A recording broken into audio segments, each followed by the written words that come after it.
All right. Hey, everybody. Obviously, just still disappointed about last night. Um, Execution and turn the ball over, things that we got to do better in both areas really to win. But looking back, obviously, there's always things everybody wants to do, plays they want back. I wish I had that third down back. In all honesty, wish I'd have used a timeout. Just looking at it on film, looked at it last night again, looked at it this morning again, and from a time perspective, I felt good, but you could tell we were in disarray. I just didn't have a great feel, and Parks made a great call. I still liked the call right away. I told him to have one ready, and as soon as he went down, he had the call in place. So his was on, but then we had the formation and personnel. We got guys running across, and again, I just looking back, it's a learning experience. I didn't meet my expectations. Again, I hold the guys accountable. I'm accountable for that. Just wish I would have.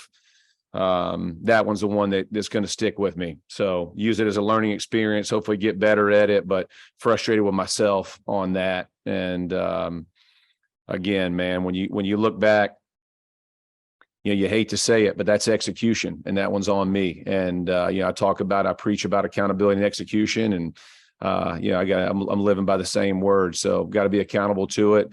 When I see the guys tomorrow, I'll make sure that they know where I stand on that one. But again, man, the effort, the energy these guys are putting forth, the battle, coming back in the second half and giving ourselves an opportunity, just not quite making enough plays. We'll continue to grind and continue to get there. We got a big challenge obviously ahead with Dallas, and excited about this opportunity. It's a heck of a football team. I love challenges, and we got a whole bunch there. This is an excellent football team that's playing really well, maybe the best in the league right now. They and the Eagles are probably the two that are kicking in high gear and playing excellent ball. And we've seen two of those in the last 3 weeks. So ain't no time to sit back and lick your wounds. We got to move forward and get ready to play them. Stephen Holder. Hey, Jeff. So just to follow up on what you just said on the timeout situation, is it? I guess it's kind of a chicken and egg thing. I guess I don't know if that's the right word, but like you are trying to sort of. Do you think you have some advantage in that situation on the one hand? I guess. By trying to run the play, and the defense has to stick with their personnel too? Yeah, I agree. Yeah, great question. Yeah, honestly, that's what I felt, right? Is we have been in that mode the entire second half, basically that no huddle mode, which makes it hard for them to substitute if we don't substitute.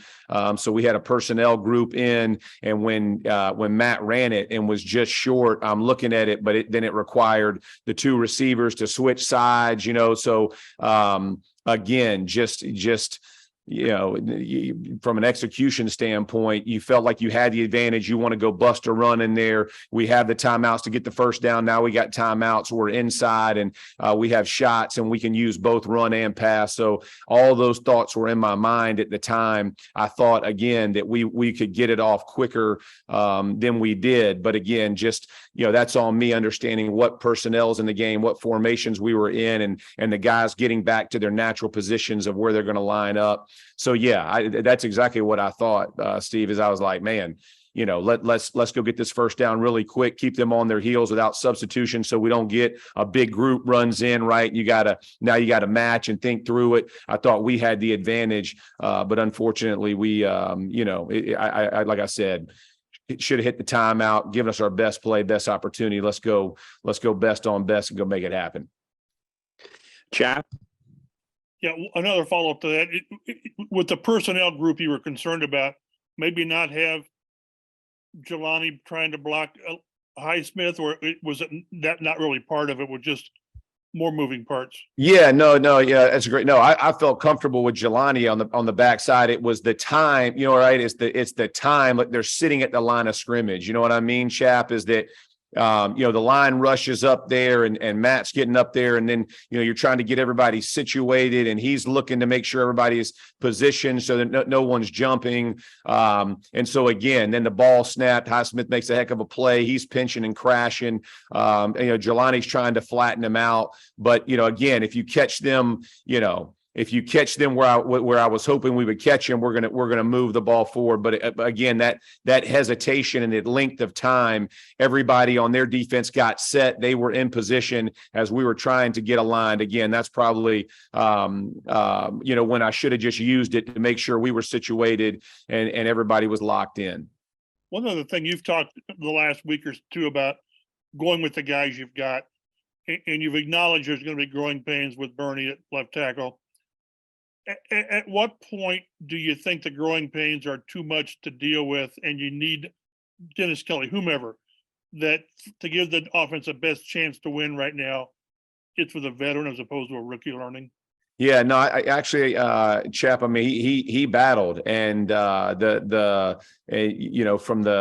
from the last sack that he gave up, it was actually a communication error, and it wasn't a skill error. He's thinking it's a different play based on a call. And so again, man, I think Bernie he's making strides every week. I thought I thought Braden did a good job on the outside. I thought offensive line wise, those guys battled against one of the better fronts in the NFL. Again, they got another challenge, but I didn't think those guys, they didn't back down. And again, that's the learning, kind of the learning or the growing pains that you have to go through, and we've all gone through them. But I think both guys are continuing, including Fries, to play better each and every week, and that's the direction we're headed, Chap. Thanks, Jeff. James Boyd. Hey, Jeff, just a quick update on, do you know anything about Kenny Moore? I know he left with the shin injury late in the game. And then also, we saw that Tony Brown actually was in over Isaiah Rodgers, but we never heard anything about Isaiah Rodgers. Was he hurt or is something going on? From Isaiah, no, he played it. He played a lot. So I think from a defensive standpoint, I know he played at least half the game, if not more. On special teams, we were trying to, because he was playing, we were spelling he and Dallas, to get that. But no, there was no I don't know what point of the game, but when TB is in, we feel comfortable. But no, nobody was benched or demoted or any of those kinds of things. It was just rotation and where we were in the game. And Joel Erickson. And then, sorry, Kenny Moore. Any update on him? Oh, yeah. I haven't met with the medical yet. I'll meet with them this afternoon after this. Obviously, you saw what I saw. He came off. He was getting treatment or with the docs last night, and so I'll know more today. But obviously, hate it for him, man. Anytime one of your best goes down, it's devastating for you. But we'll know more hopefully by the end of this afternoon. Joel Erickson. Jeff, when you guys watched the film, what did you think was the biggest problem for the passing game in the first half? Listen, from an execution standpoint, there were plays to be made that we didn't make right out of the gate. I thought that early in the game, I think maybe the first play of the game, right? We got to get inside of that. Matt's interception. There's confusion on the outside, and you let a corner kind of fall into an interception. But I think we had 5 plays. I think we went 3 and out after that. So not a lot of plays in the first quarter. And their offense obviously had to drive. Only they got 3 points, but they had held the ball. And so we just didn't find a rhythm really until near the end of the second quarter.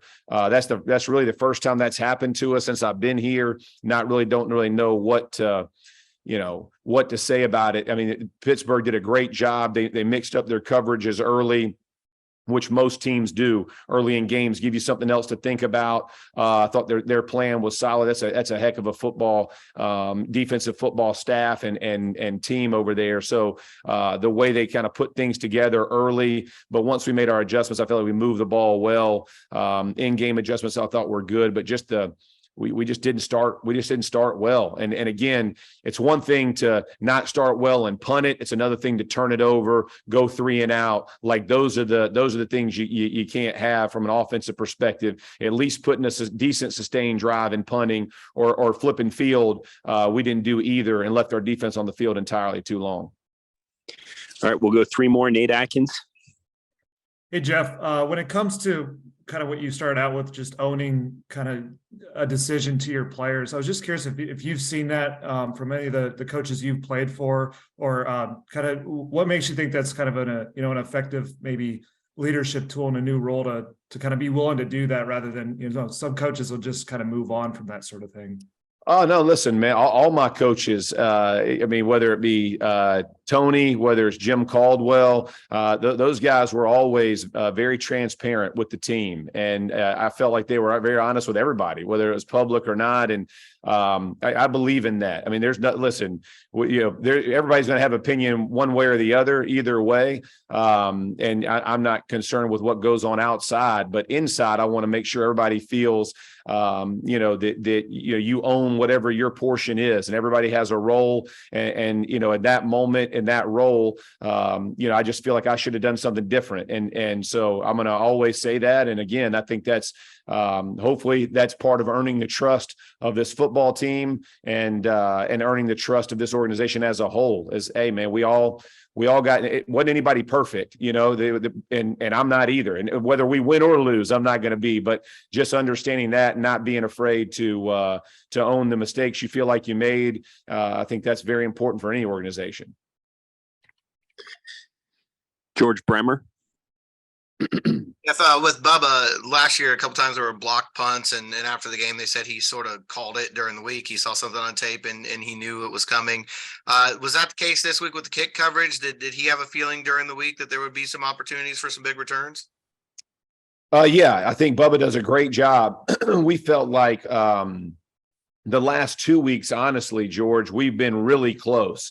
One block here. We have gone back the last 3 weeks and really driven home techniques and fundamentals on blocking, low hip, all the different things that Bubba preaches to these guys, and techniques and fundamentals. And those guys have really grinded and worked hard at it. And I think you saw the fruits of that labor as those guys have been working it, practicing, even on coverage. You saw guys really pressing and holding, pushing through blocks to kind of squash what they were trying to get done. So I think Bubba does a really good job, but yeah, we had hoped, and again, that wasn't just this week; it was the last 2 weeks. We felt like, man, we're barely missing, and it's usually one guy who's not quite getting it done. But I felt like everybody's effort out there last night, and then they executed some real high quality returns, and you saw it, whether it was Isaiah, whether it was Dow. I mean, those were blocked well, and then you got great athletes behind it, making it look even better. All right, last one, Dave Calabro. Hey, Coach, what changed in the third quarter? Were you the one that gave the speech at halftime? It's like a different team in that third quarter, especially. When we went in, I made mention, hey, man, this is, you're going to learn a lot about yourself right now. And, you're at a team that's struggling in a battle that, may not go the way you want.